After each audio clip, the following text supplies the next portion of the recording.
Soundings Audiobooks presents an unabridged recording of Scarweather, written by Anthony Rolls, with an introduction by Martin Edwards, read by Gordon Griffin. The moral right of the author has been asserted. This performance is owned by Soundings, Whitley Bay, NE26 2JT. Introduction. Scarweather is an unusual crime novel written by an unorthodox novelist. C.E. Vulliamy was, among many other things, a keen archaeologist, and he makes splendid use of his specialised knowledge in this agreeably leisurely mystery. The action begins shortly before the start of the First World War, and events unfold gradually over the next decade and a half.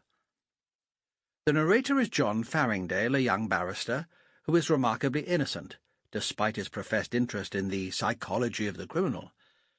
He serves, in effect, as Dr. Watson to Frederick Ellingham, a gifted intellectual cast in the role of brilliant amateur detective. The principal setting is the eponymous Scarweather, a remote spot on the north coast of England. Farringdale, his cousin, Eric Tallard Foster, and Ellingham become acquainted with Professor Tolgen Reisby and his attractive younger wife Hilda, who live at Scarweather.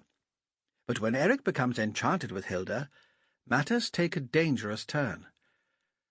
To say much more would be to risk a spoiler, although it must be said that Vulliamy's main focus as a crime novelist lay in intriguing his readers with something out of the ordinary, rather than hoodwinking them with a classic whodunit puzzle.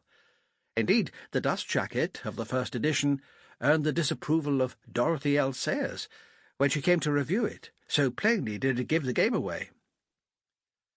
Colwyn Edward Vulliamy, 1886 to 1971, was a Welshman who was educated privately before studying art in Cornwall. He owed his unusual surname to a Swiss ancestor, a clockmaker, who settled in Britain during the 18th century. The family business became clockmakers to the Crown, an appointment retained for more than a century. Vulliamy served in France, Macedonia, and Turkey during the First World War, and the time he spent in the Near East kindled his interest in digging into the past. When peace came, archaeology was, according to his obituary in the Times, his chief subject of study. He had published a Fabian Society tract in 1914, but his next three books were Prehistoric Forerunners, Unknown Cornwall, and Immortal Man, the last being a study. Sample complete. Ready to continue?